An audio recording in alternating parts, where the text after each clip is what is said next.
Right. Antonio Araujo. All right, Representative Cesar Blanco. Present. State Senator Joseph Cervantes. All right, Trent Doolittle. Present. Okay, Representative Art Fierro. Good morning. Present. Thank you. Representative Mary Gonzalez.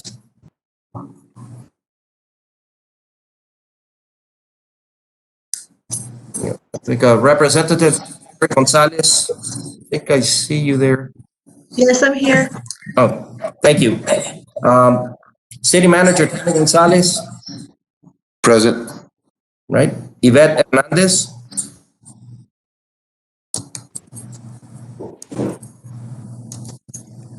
Yvette Hernandez.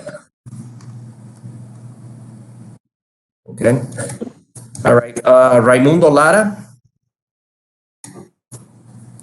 Right. Commissioner Leon. Present. Thank you. Mayor Leos. Good. Thank you. Representative Sissy Lizarraga. Present. Good morning. Thank you. Chuck McMahon.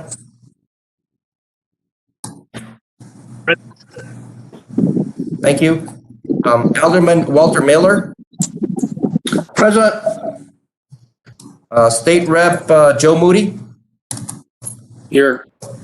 Okay. Representative Sam Morgan. Present. Alderman Esteban Oliva. Okay. Norma Palacios. Present. Thank you. Mayor Javier Perea. Present. Right. Representative Henry Rivera. Present. Thank you. State Senator Jose Rodriguez. Senator Rodriguez. All right. Representative Rene Rodriguez. Okay. Sam Rodriguez. Present. Thank you. Mayor Benjamin Romero. Mayor Benjamin Romero. Okay. Judge Ricardo Samaniego.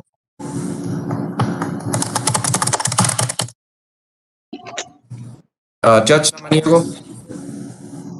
Okay. Ellen Smythe. Present. Okay. Thank you. Tomás Treviño. Present, Eduardo. Good morning, everybody. Thank you. And Mayor Diana Trujillo. Here. Great. Thank you very much. Mayor, we do have quorum. Hi. The open comment period. I want to welcome Commissioner Leon to his first meeting. He replaces Commissioner Perez. Mr. Pastor, welcome. We welcome you. Let's put the open comment. Do we have anybody signed up?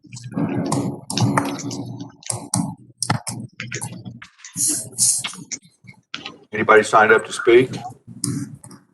No, no open comment. All right. Let's go into action item 1. All right. Mayor, before we go into the action items, we wanted just to make a very quick, brief clarification on the way that we're using Robert's rules. I have to admit, I was a little bit surprised the last meeting when we started with the action items.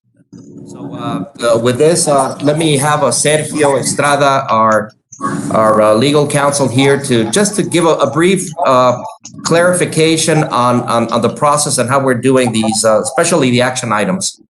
Sergio, you're there? Yes, I'm here. Good morning, everyone. It's good to see everybody. So, Executive Director alerted me to that there was some confusion after our previous board meeting because of how the main motions were being presented for consideration. Specifically, the fact that we were requesting that main motions be seconded immediately after they were proposed. Certainly, that's not how we've done it in the past, but I just want everyone to rest assured that under Robert's Rules of Order, that is a proper proper way of presenting main motions for consideration. You make the main motion, you second it, it gets seconded for consideration, then it gets placed for discussion, and then it gets voted on. Seconding a motion does not mean that someone agrees with the motion. It only means that at a minimum, 2 board members agree that the motion should be considered. So I hope any confusion is clarified. And, that's a proper way of doing presenting the motions for discussion. Thank you. Thank you, Sergio. And yes, I have to admit that again, the way that I was used to doing it is, we read the item, then there's a lot of discussion, and then we have the motion and the second and voting. So again, like Sergio said, and Mayor Marva, you're right. That's the way that you did it last time, and that's I guess the way that we will do it. So we read the item. It's there's a motion, there's a second, and then we open it for discussion, and then of course the vote. So with that, Mayor, if you're okay with that, we'll proceed to item number 1. Yeah. Eduardo, as you're aware, I'm a stickler for Robert's rule. So we're doing it this way. So, no, you're fine. I mean, I'm just jumping in. So I want to hear you that, I think we're all a little emotionally and mentally exhausted. And one of my friends, her workplace even said, because coronavirus takes a lot of mental energy and emotional energy, their normal 40-hour workday was cut to 35 hours, not because they expected less work, but just because recognizing that it's harder to do the work, just with everything weighing on you. So just I hear you. I hear you so much. I know, and race and racism is exhausting, and in institutional work, it's you want to go ahead exhausting. and mute the call? Anytime you want to have wine, I'm here for it. And Marisol, can you please mute all microphones, please? I've gotten no bottles of wine. That's why I Marisol, keep on. please mute all microphones. No, that's why I keep on, because I'm one day he will give the hint, I want a bottle of wine.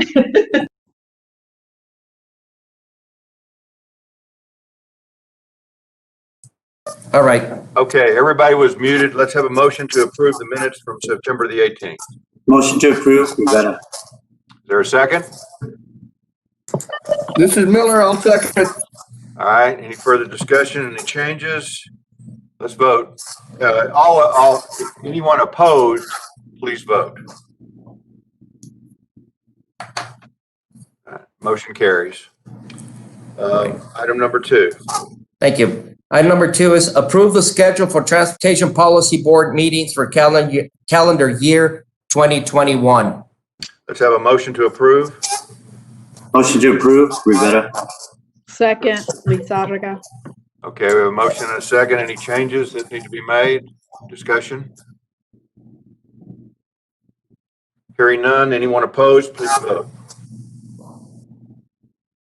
Hearing none, motion carries unanimously. All right. Thank you. Item number 3, Mr. Chair, staff is asking to table this item. This has to do with 3 task orders that we are interested in pursuing with the University of Texas at El Paso for work that for EPMPO. Unfortunately, some issues came up at the last minute that we couldn't resolve before today. So we asked for the board to table this item, and we'll take it. We'll present it next month. Given that the next TPB meeting is on November 15th, there is not a lot of time that goes by. So, all right. So your motion is not to delete this item; it is to table it to the next meeting. Correct. Okay. Is there a motion to approve that? This is Walter Miller. Move to table this item. Is there a second? Second, Rivera. Anyone opposed? Vote. Motion carries. Thank you. 4. Item 4, approve task order number 2 pursuant to the terms and conditions of the master agreement with Texas A&M Transportation Institute to provide training sessions for the Transportation Policy Board in fiscal years 2021 and 2022 in an amount not to exceed $15,000. Is there a motion to approve? Motion This is Miller, and just a little bit of clarification. I would motion to discuss this item, but under Robert's rules, without the discussion, how can you vote to approve? How can I move to approve? The It's motion just a is discussion simply item. to have the discussion. The motion to approve with a second is to open the door for discussion. Okay, I'll motion to approve it, to open this item for discussion. Is there a second? Second, Lizarraga. Okay. Mr. Miller, what is your question? No, I'm just getting the item started, but I just wanted to know that, understand how this works, if you are going to approve an item before discussion. You haven't approved it. You don't approve it till you vote, Walter. Yes, but I'm saying I will approve it without the discussion, and that's what concerns me. So, again, I move to approve this item for discussion. Well, that is the Robert's rules, is a motion to approve, and a second simply puts it out for discussion. It is not the final vote. And I believe that's what I did. Okay, so you have a question about this? No, I'm just opening the item for discussion under your rules. That's correct. All right. Does anyone have any questions on this? You have a presentation, Eduardo? No, but I can give you a little information here. It's a very basic task order where TTI will be on call and available to provide training, like the session that we had this morning. This morning's session is covered under another contract that TxDOT has with TTI, but and we hope to be able to use that same contract. However, in case we need, we cannot use that other contract for whatever reason, now we have this task order, and we have it available for training purposes for the policy board, for TPAC, or for any other opportunity. Again, it's $15,000 for 2 years. It's a relatively small amount. Any questions? Hearing none, Chair will entertain a vote. Anyone against this particular item, voting against this item 4? Hearing none, passes unanimously. All right. Number Okay, 5. moving to item 5, approve amendments to the Title VI program to incorporate recommendations from the Federal Transit Administration, FTA. Mayor, on this one, we also request to table it for next week. Again, we had some last minute questions that came up from FTA that we couldn't resolve before today. So we're asking to table it for next month. Okay, there's a motion to table. Is there a second? Second, Rivera. Anyone opposed? Hearing none, it passes unanimously. Go to number 6. All right, item number 6, we've got 2 items that came from TPAC. I'm going to read the whole thing into the record, Mayor, and unless there is somebody that wants to take them separately, I guess, present Greg McNichol, the chair of the TPAC, and so he can take it over. So let me read this. Discussion and action to approve recommendations from the Transportation Project Advisory Committee to amend the Destino 2045 Metropolitan Transportation Plan, MTP, and the Destino 2019-2023 Transportation Improvement Program, TIP, to A, program the Booth Road Widening Operational Improvements Project using Border State Infrastructure Funds in fiscal year 2022. And B, amend the Bicycle Infrastructure Citywide Project to change limits in fiscal year 2021. Is there a second? Representative Ortega, second. Okay, let's have a presentation on this. Yes, sir. Greg McNichol here, Chairman of the TPAC Committee. The first item, 6A, deals with the widening of Booth Road. It is to create a staging area for the large wind blades, which are being manufactured in Mexico to meet up with their pilot vehicles, prepare their routes across both New Mexico and Texas. It also improves the turning radius and the roadway structure that addresses the weight of these large blades. So it's being recommended to the TPB for approval.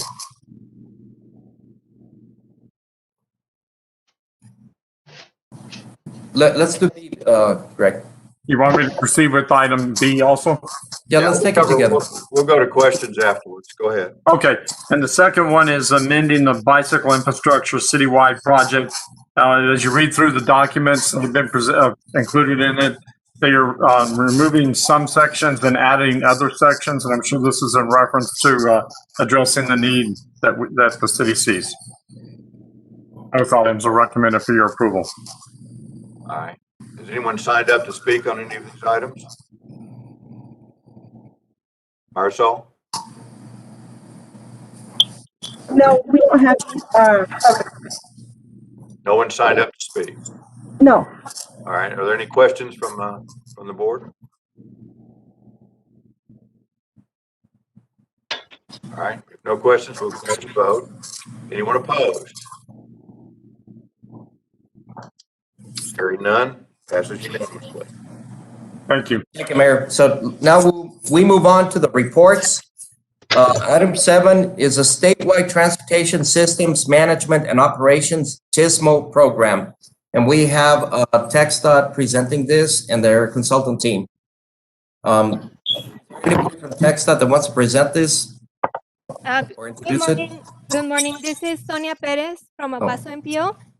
Very quickly, just TxDOT El Paso District is undergoing the development of the TSMO program plan, building on the statewide plan. Victor de la Garza from ACOM is the project manager with TxDOT for this project. And he made a presentation back in March when the program started. And today he will be presenting a status update. So Victor, you can make the presentation. Thank you. Good morning. Good morning, everyone. My name is Victor de la Garza with ACOM. I'm the project manager, like Sonia stated, for this project, and we're supporting TxDOT on the development of this transportation systems management and operation program plan for the region. Next slide, please. We have a brief agenda to discuss today. We're going to go over the stakeholder outreach that we did. We're going to go over the capability maturity survey results. We're going to have some discussion. We're going to present some of the discussion we had on the one-on-one meetings that we have with some of the stakeholders. And then we're going to talk about our capability maturity framework workshop. Next slide, please. Okay, so as far as some of the activities that were done as far as the stakeholder outreach, we had some TSMO information sessions. We sent out a capability maturity survey, and we also had one-on-one meetings that we're going to discuss in a little bit later in this presentation. Next slide, please. Okay, so back in March, we presented to this board back at the end of March, and presented what the scope of this project is and what we were trying to accomplish. We had TSMO information sessions for the general public, for the stakeholders back in May 13 and May 21st. Next slide, please. On those TSMO information sessions, we had about 135 participants representing 20 different agencies. And you can see on the screen, those are some of the agencies that participated on the TSMO information workshops. Next slide, please. During the workshop, we also presented and told the audience that we were going to conduct a capability maturity model survey to assess where the region feel they were on different topics.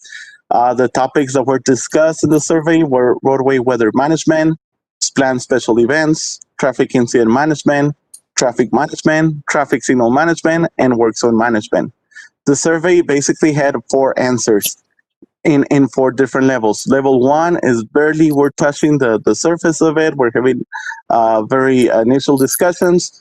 And all the way to a level 4, which is a level 4 is we have this program down. It's just pretty much an autopilot. We have a formal program, formal partnership.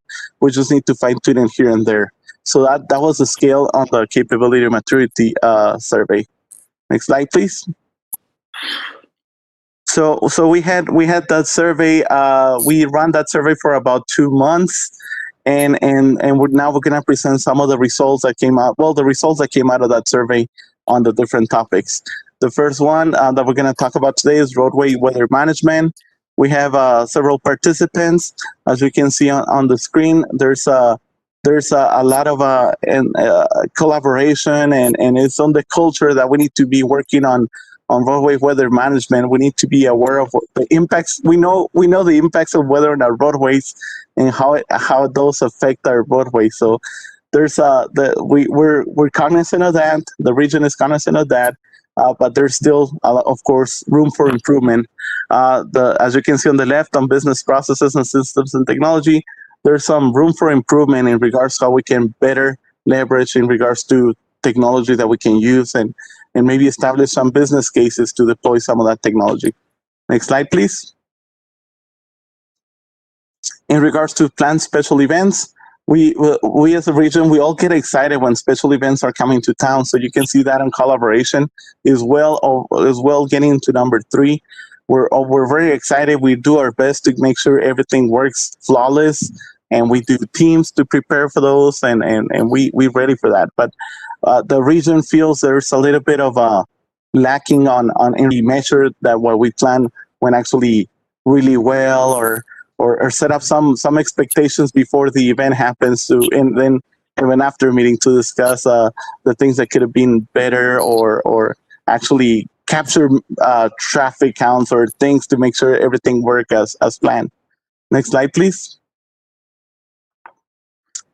In regards to traffic incident management, this has been well on its way pretty much throughout the region. It's pretty much well over on level 2. There's still technology is always changing, so there's a feel that there's a little bit more that we can do in regards to technology and in regards to traffic management. So it's always room for improvement in traffic incident management, but it's been a push throughout all the different capability maturity dimensions pretty much. Next slide, please. In regards to traffic management, same thing. It's well over a number 2, and in regards to organization and workforce, we score a little bit lower, and that's because there's a little bit of training to get operators up to speed and get them ready to do good traffic management and things like that. So there's always room for improvement, but it's overall is well over a number 2, level 2. Next slide, please. In regards to traffic signal management, traffic signals are probably the oldest device out on the streets pretty much, and it's been out there like forever. So as you can see on the graph, is well over a number 2, on its way to a number 3. It's been deployed, and there's a little bit of a need to set up some performance measures to make sure our corridors are running at their optimal timing, to make sure everything is working really, really well. But it's well above a number 2, so it's well on its way. Next slide, please. Work zone management. This is probably one of the newer topics now that we're using smart work zones and ITS technology during construction sites and things like that. As you can see on business processes and systems and technology is well over a number 2, that you can see there's a technology out there that is being used on some of the recent projects, and there's a push from management to use that technology to ease on traffic, ease the burden to the traveling public on construction zones. However, there's still a little bit of a feeling in the region that there's still need to be a little bit of more collaboration and make this as a culture to make it we can embrace this and make it more like a culture for the region. Next slide, please. Okay, so those were the results on the CMM survey. While we had the CMM survey open, we also set up some one-on-one meetings with the stakeholders that wanted to get more involved in what TISMO is and the activities of TISMO, and come up with and voice their opinion on strategies that they felt they need to be included on this TISMO program plan. We met with we identified 46 stakeholders. We set up 23 meetings in total, and we met with the agencies listed on the screen below. Next slide, please. Some of the common themes that came out during the one-on-one meetings, there were over 50, 60 strategies that came out of those one-on-one meetings, but there were some that were really common between the different discussions. And these are some of the common themes that came up. Number one is improved communication and coordination between stakeholders. And it's not that there's no communication, it's just that there's a lot of ways to communicate. Some use Twitter, some use a special app, some others use a web page, some others use a GIS web page. So if it was discussed that if we have a common platform where everybody can input all their information in one place, can be probably easier to coordinate and identify some of the tasks or things that wanted to be communicated. The other thing is sharing of CCTV video feed. There's a lot of CCTV cameras out there, right? Texas has some, the city has some, and some other agencies have additional. So if we can share the video feeds between agencies, we can pretty much maximize our coverage throughout the roadways and make sure we have redundancy and we have eyes on every portion of the roadway. The other item that came out was asset management. Make sure our equipment is up and online, and make sure it's accounted for and it's usable when it's ready, when it's needed. Next one is urban rural incident management plan. Texas developed an incident management plan several years ago, but it's more like for the urban area. It was expressed that there's a need for rural areas to identify some of the routes to go around some of the incidents. The other one is inclusion of ITS earlier in project development. So when a project this is an idea that came out on the strategy that came out of one of the projects.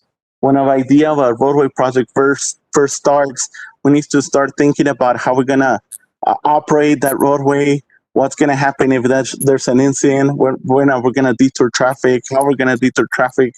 How we're gonna monitor the health of the roadway? So identifying those needs early we can better come up with a better product at the end. Next one is TMC upgrades for more efficient traffic management. Technology changes every day. To ensure we keep up with technology and use the best technology available for the region is just going to make us a stronger and better traffic management system. And the last two are pretty much on the same topic, is develop dashboards, identify performance measures. Like, we're going to develop this project, it's supposed to reduce traffic, it's going to reduce it to this level. Let's determine those performance metrics and then put them on a dashboard and evaluate the performance of that roadway to make sure it's actually meeting the expectations that it was designed to. Next slide, please.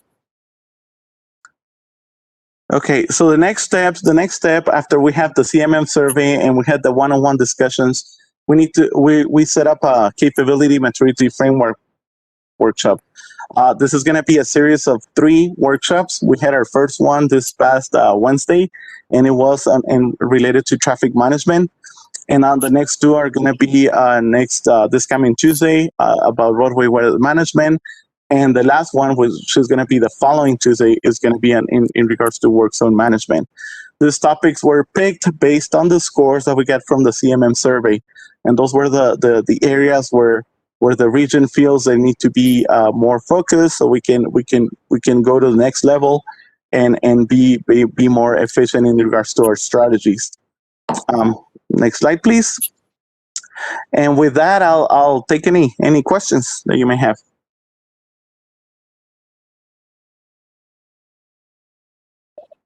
Any questions? Okay, thank you. Thank you, Victor. So now we're moving to item number 8, Regional Intelligent Transportation System, ITS architecture. Similar to a similar topic, a related topic. Sonia? Yes, Sonia Perez again with El Paso MPO. The ITS architecture is one element from the TISMO program, and this the MPO is required to develop and update to the ITS architecture.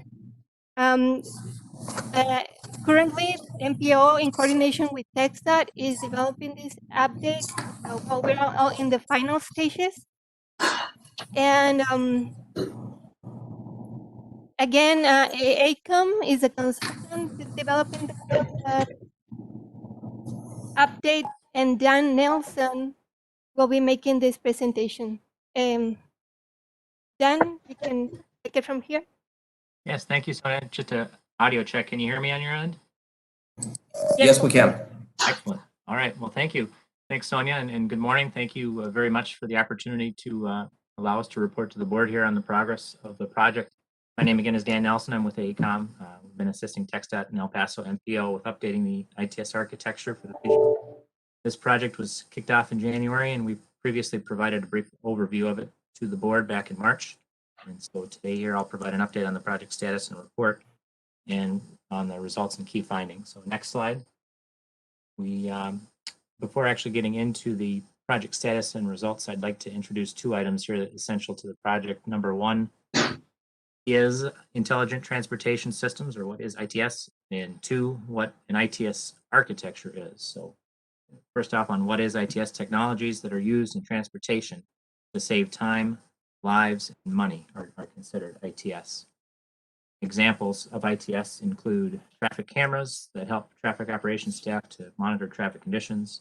They include dynamic message signs to display traffic alerts and other information to drivers. It also includes fiber optic communications networks that connect those cameras and message boards with traffic management centers. And ITS also even includes the technology that's a part of the automated vehicles and connected vehicles that we heard about earlier today here. Secondly, what is an ITS architecture? It is a framework for the ITS planning. It's a lot like a city plan in that the city plan helps to define what services, such as roads, water, and electricity, will be provided and how they are connected to deliver the services.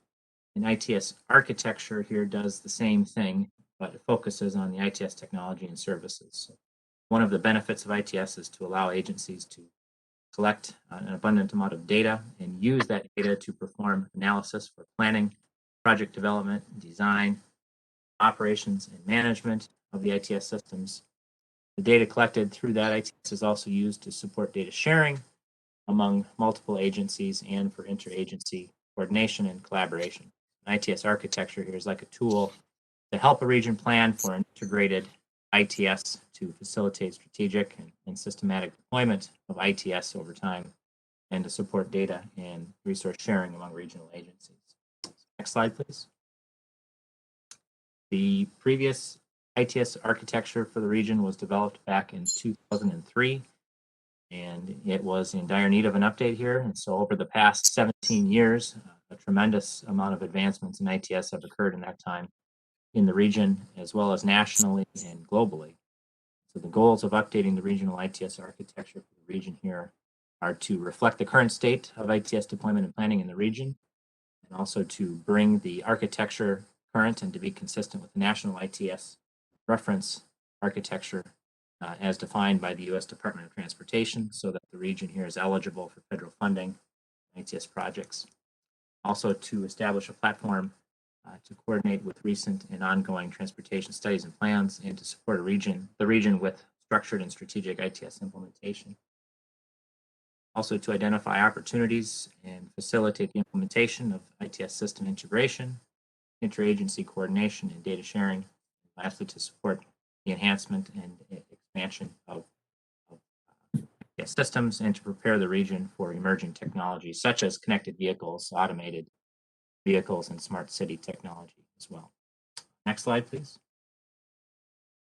The project area here covers 6 counties in the TxDOT El Paso district and the El Paso MPO regional planning area that covers El Paso County and portions of neighboring counties in New Mexico. The region encompasses transportation and public safety agencies and stakeholders at local, regional, state, and national levels. Next slide, please. Stakeholders are, in general here, I have on the slide here, we have We conducted 2 stakeholder meetings over the course of the project here. The first one occurring back on April 16th, and a total of 43 stakeholders attended that first meeting. Second meeting recently held on August 19th, in which we had 37 stakeholders attending. Those both were conducted through Microsoft Teams. And the purpose of those workshops there was to provide education on ITS and ITS architecture to stakeholders that were attending there. We wanted to discuss transportation challenges in the region as well as stakeholder needs and review project outputs as well. We conducted a needs survey on the project to help understand what the problems and challenges were that agencies were facing in the region, as well as to assist in identifying potential ITS solutions that we could consider for the ITS architecture. In addition to those needs surveys, we did conduct agency interviews and meetings in between the April and August workshops. And so in August, stakeholders were invited to attend our second stakeholder meeting, where they were presented with the draft ITS architecture plan and were encouraged to provide comments as well.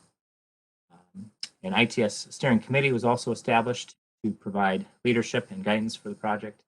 The committee members are core regional ITS stakeholders and serve as ITS champions for their respective organizations and for the region.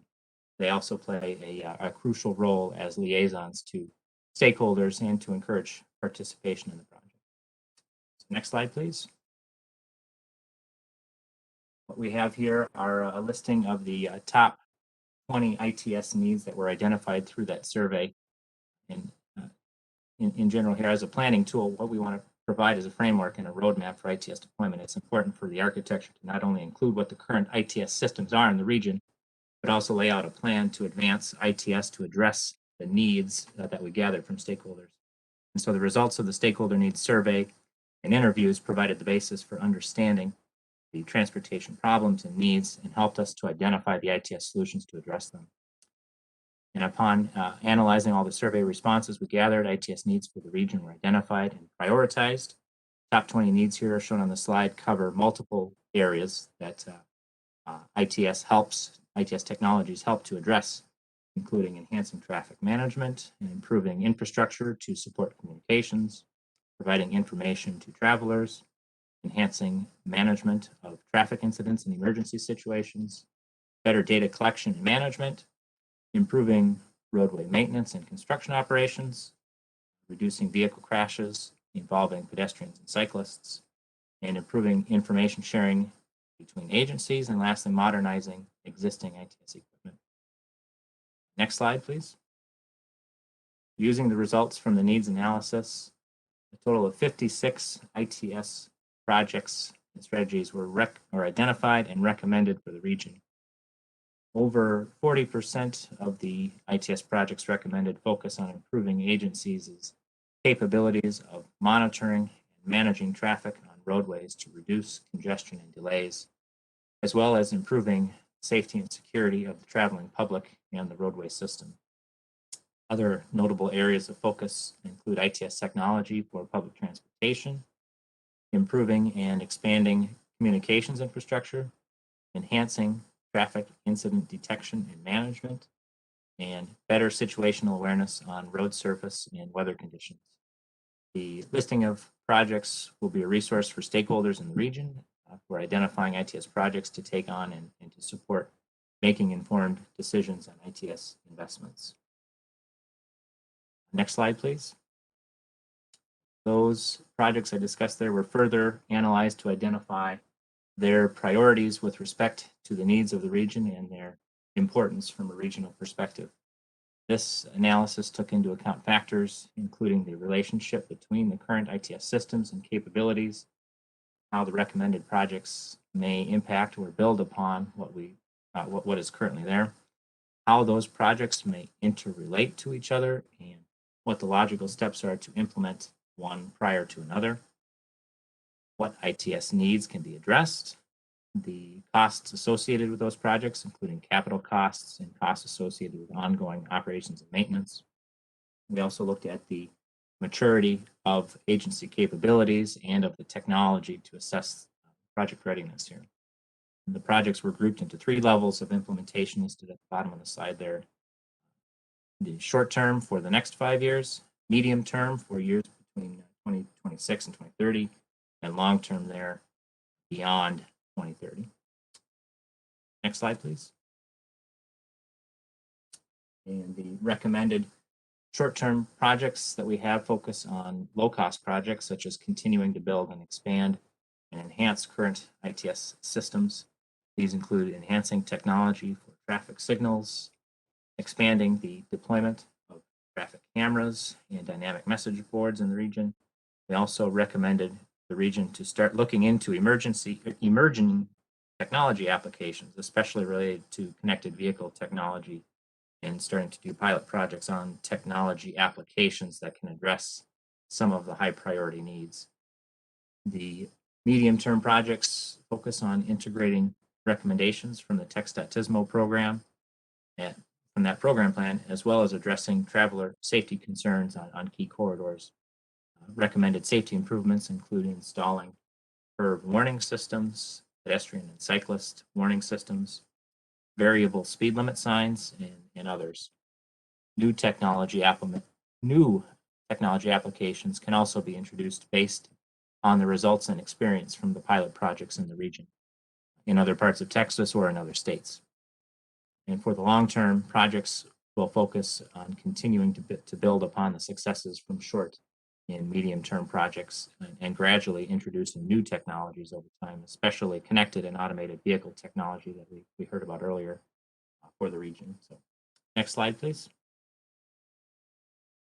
The project will be wrapped up in the next 3 months. The updated ITS architecture will be documented in 3 forms: a project report, a website, and a database using the RADIT tool that has been developed by the U.S. Department of Transportation to support regional architecture development.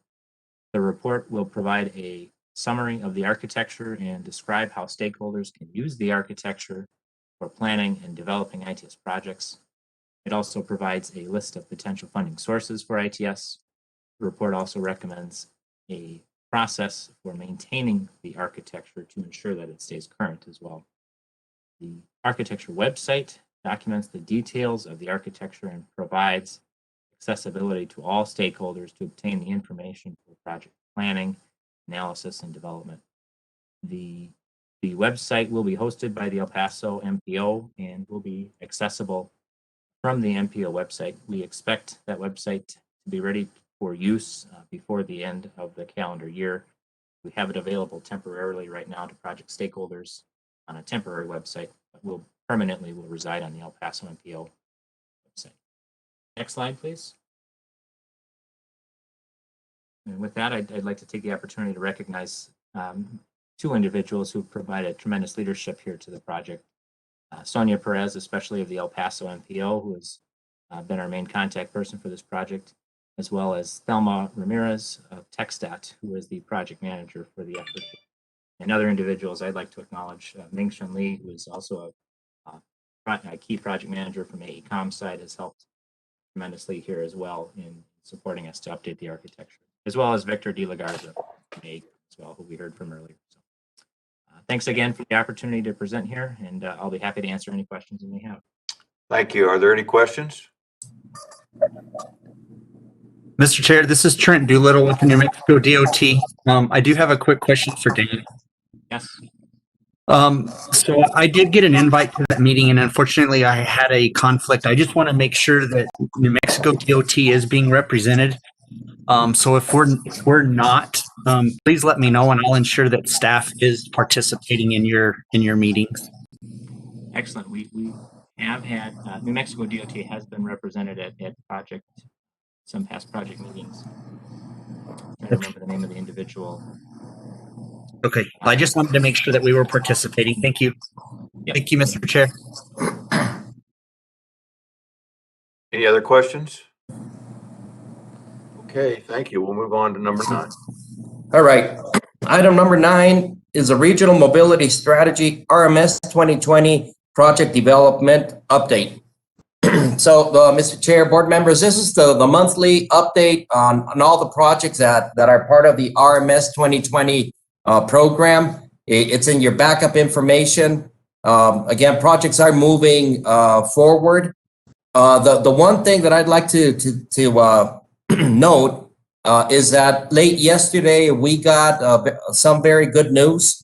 The environmental document for one of the projects, but one of the bigger projects for TxDOT, the I-10 widening on the west side from Mesa Street to the New Mexico state line, that got the NEPA document approved, which, as you all know, is a major milestone. So that's not reflected in this report since we heard about it late yesterday, but it's a really good piece of news. So with that, I'm open to answering any questions you may have on specific or individual projects. If not, take a look at the report, and if you have questions later on, feel free to contact us. Any questions for Eduardo? Okay. I have one question, Eduardo. This is Rep. Ortega. Do we have the funding now for that project? Is it ready to go now that you've got the NEPA approval? Yes, the project is fully programmed. It's in the MPO plan and the TIP, and it is currently scheduled for letting in August of 2021. So yeah, it is fully funded. Thank you. Any other questions? Okay, we'll move on. Thank you. All right. So moving on to item 10, it's the RMS 2050 MTP update. MPO staff will give you a very brief update. Again, we plan to give you a more complete and detailed update in the November meeting. So for now, this will be just a very brief update, starting with Salvador. Yes, good morning, everybody. This is regarding the development of the new TDM, the new travel demand model. Just to let you know that we've entered, once we finish the demographics, we've entered a very important and critical phase, which is the calibration and validation of the submodels. And this will take, we are in that phase right now. It'll take us 2 or 3 weeks still, but hope to provide you with preliminary results by the next TPB, which will be November 13th. So bottom line, we are on schedule to have the base year ready in November. And once we have that, we will be in a very good position to start running forecast years and projects, transportation projects. So that's basically it. Again, we will have information to share with you, hopefully for the next TPP meeting. So Roger, you want to take over the rest? Yes, thank you, Eduardo. Where we're at in this part of the development of the MTP is looking at the projects that we had a call for, and we've got the criteria and decision lens that was approved by the TPB. We're comparing that to priorities that we know from each agency and looking at how all the local projects rank. We're separating out the TxDOT and New Mexico DOT projects so they don't compete directly with the local projects necessarily, but we're looking at also how there are projects that may be needed that weren't actually part of that process. Through our RMS team, we're looking at gap analyses specific to how we can have a multimodal system that functions. In particular, we're looking closely at transit and pedestrian projects to bring together all the projects and consider different scenarios. As Eduardo said, we'll be bringing this back with more detail at the next policy board meeting. We have to start looking closely at the fiscal constraint part of the plan development and the projects that we have and how we'll be able to afford the projects that rank and score the highest and what the needs are. So overall, we are on schedule for the development of the MTP. the RMS 2050 MTP, and that is closely correlated with, as Salvador was presenting, the model development for the new TDM.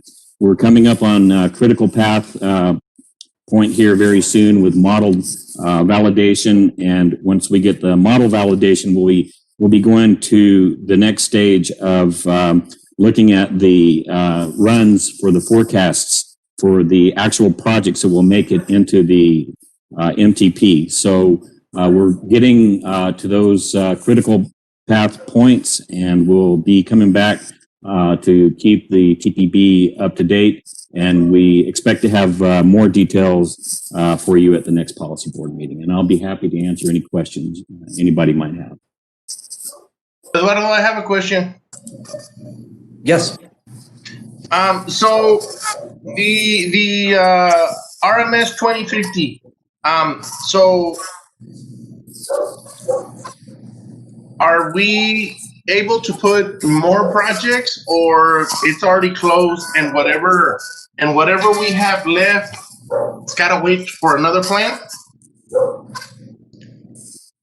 Well, the projects that you submitted as part of the project call are still there in play. We, like Roger said, in the next few weeks, we have to select the projects that are going to be making it into the plan. That's why we use decision lens, but we're also combining it with the needs based analysis that we're doing. So that, we have several reference points so that, we make sure that we select the best projects that are addressing the different. And as you know, it's not just highway projects, it's multimodal. We're looking at transit, and it's part of the analysis that we're going to be showing you next month and in the future months. Okay. The answer is, okay, great. Thank you. Any other questions? Okay, thank you. Let's move on.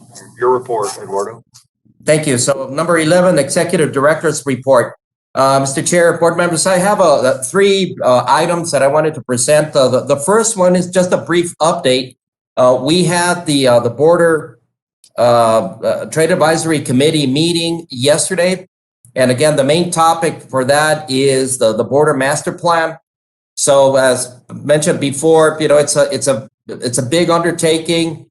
All three regions were very well represented. TxDOT is in the final phase of this Border Master Plan. We're talking about the projects, for the three regions, the three border regions. TxDOT is in the process of evaluating, prioritizing, similar to what we're doing here with our MTP. And the goal is to present the final report to the Texas Transportation Commission in December of this year. So we truly are in the final stages. And again, I appreciate those that have participated in these BTAC meetings that are 4-hour meetings. But it is important for us to be there, show up, and make sure that El Paso is well represented and that our projects and our needs and all that are well documented in this Border Master Plan. So if anybody has any questions specifically on that, happy to answer them. All right. The next thing I wanted to report on was a visit that we had earlier this week on Tuesday. The Texas Transportation Commission Chair, Chairman Bruce Bugg, visited here El Paso, and we had a couple of meetings there. Along with Chairman Bugg, James Bass, the Executive Director for TxDOT, came along, as well as Bill Hale, the Chief Engineer for TxDOT. So they initially had a meeting there at the district, an internal TxDOT an internal TxDOT meeting, and then there was a meeting with the delegation, along with the El Paso Mobility Coalition.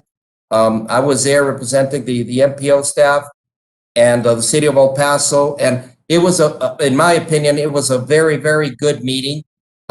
Consistently, I think the chairman and the TxDOT administration leadership, I think they got the message loud and clear about the fact that El Paso has done a good job in evaluating projects and determining our priorities.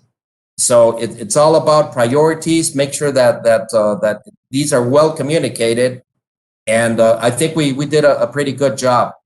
So and again, the work that we've done as part of RMS 2020, when we did that prioritizing project, I think was very helpful, and the fact that we heard the same consistent message from all the different parties involved in that meeting was really good. With that, I think Representative Ortega, you were there. If you want to add anything else to about Yeah, I would. Thank you, Eduardo.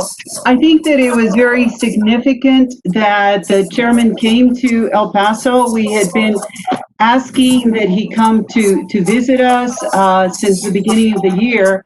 And because of COVID and difficulties, he did still make it over here. I think the meeting overall was very positive. What we have to understand here is the commission only has 4 commissioners. So the chairman visiting our community is important when he's actually asking us about our priority projects. And I think what Eduardo said in terms of everybody, it wasn't a large group, and he was mainly focusing on the delegation, but he was asking us what the community as a whole wanted on those priority projects. Well, I mean, we want all of them to be funded, but currently there are 3 that are unfunded, and one of those projects is going to be the most expensive project if we can get it funded for this community in the near future. And his visit signals to us that they are now listening to what we are asking for, and I think that we all hope that because of his visit that this will lead to additional funding for this committee. So overall, I thought it was a great meeting, and that it was very good for our community that he came to visit us in such a difficult time. Right. And Representative Moody and Representative Cesar Blanco were also there at that meeting, and I don't know if you guys want to add anything else.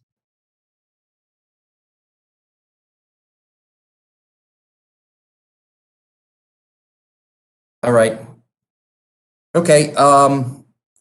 With that, again, just to close on that topic, great meeting. I was very, very excited to hear the comments from the chairman and from James Bass, and again, we there is some coordination that we have to continue doing with the district and with Tomas and Eddie and the district leadership.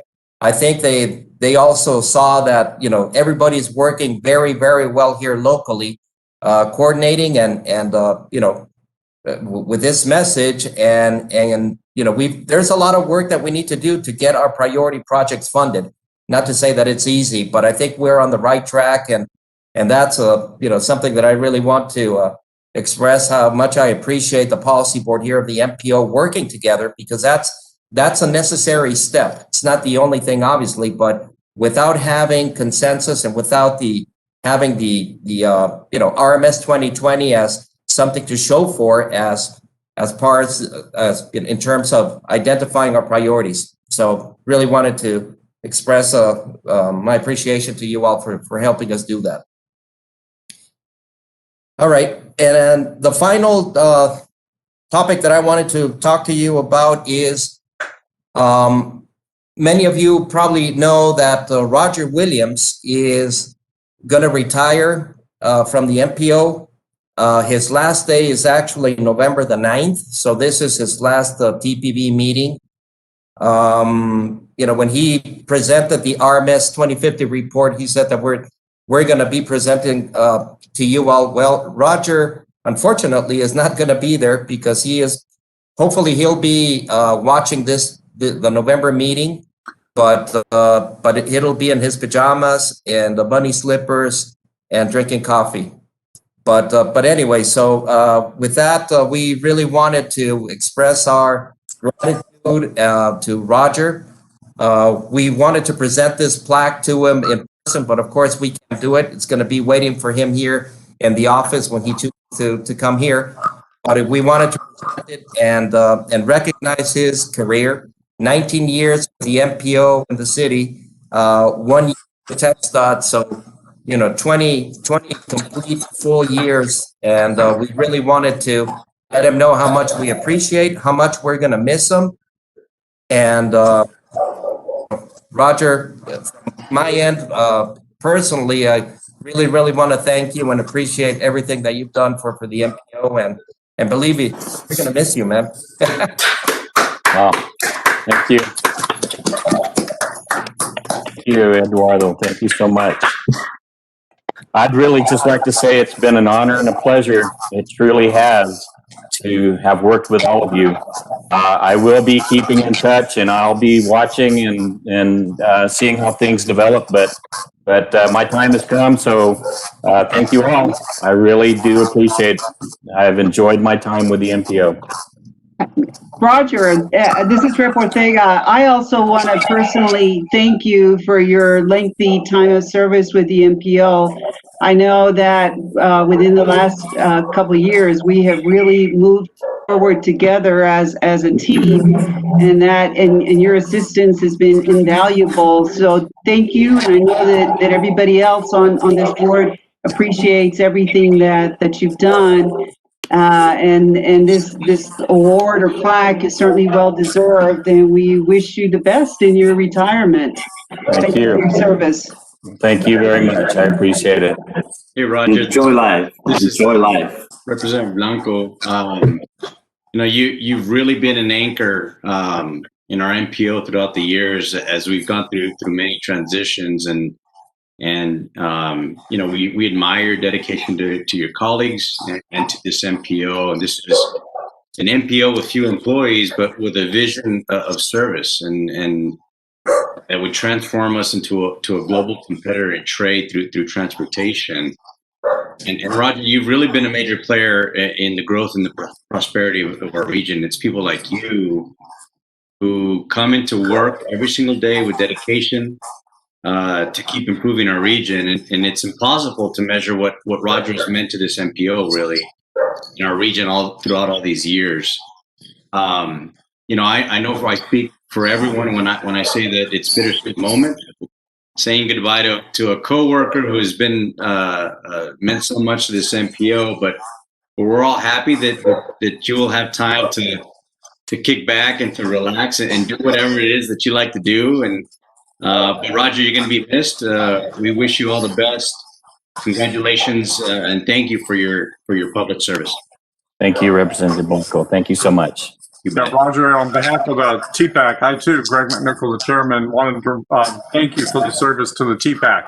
I know that you're one of our guiding leaders to help us navigate through all the rules and regs, and no doubt help us make El Paso MPO one of the best ones in the state.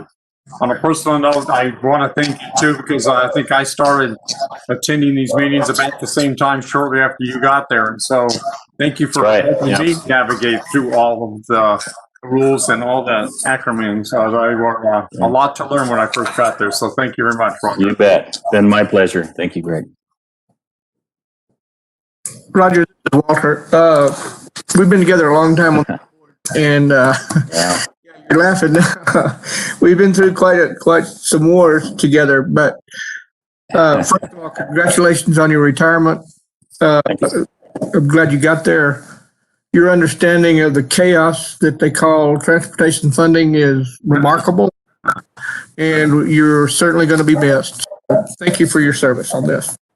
Thank you, Alderman Miller. Thank you so much. And you are the one on the policy board that's been there with me through all of this. I'm pretty sure you're the one, the only one I think that was there before my time. Thank you. Now you're talking about how old I am. So it's been a pleasure. Thank you, guys. Hey, Roger, this is Tomas with TxDOT. I just, I've only had the opportunity and pleasure to work with you for about 1.5 years, but I admire your professionalism and your commitment to service to everybody that the MPO services. So I just All right. want to say thank you on behalf of TxDOT. Thank you, Tomas. And you guys, all of you guys at TxDOT, have all been incredible. Thank you, everybody. I really appreciate it. Roger, and I just wanted to add, again, congratulations to your service with the El Paso MPO.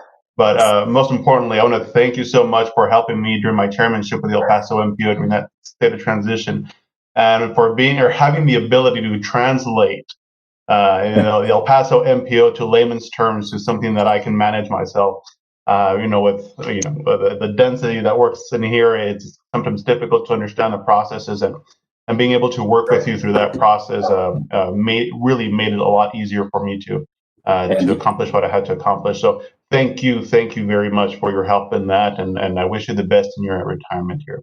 Thank you, Mayor Padilla. And you helped me too get through that time. It was a rocky time for sure. And I really appreciate all of your guidance and leadership. Thank you. Anybody else? Yeah, this is Eduardo. Just to close here, Roger, just one recommendation. Don't get too comfortable because we know where you live and I have your cell phone, okay? So. And please do. If you need anything, give me a call. Thank you, everybody. Roger, thank you. Thank you for being the glue that Mayor Perea talked about during our transitions. Also, I remember my first time on this MPO back 10, 11 years ago with the dueling personalities. That was always an interesting time. Yeah. And we wish you well. I'm just kind of curious. You decided to retire because because of COVID. You like to stay at home. Was that part of it? No, it was just time for me. I had to put things into perspective, and I had 20 years, and it was just a right time for me to make that move. So the main thing right now is I just get there, and we'll see how things develop. Thank you, Mayor Margo. You bet, Appreciate Roger. it. Anything else, Eduardo? That's it for the agenda items, Mr. Chairman. Let's have a motion to adjourn. Motion to adjourn. Or a second? Second. All right, we stand adjourned. Thank you. Thank you. Enjoy Thank you, life, everybody. Mr. Williams. Good luck.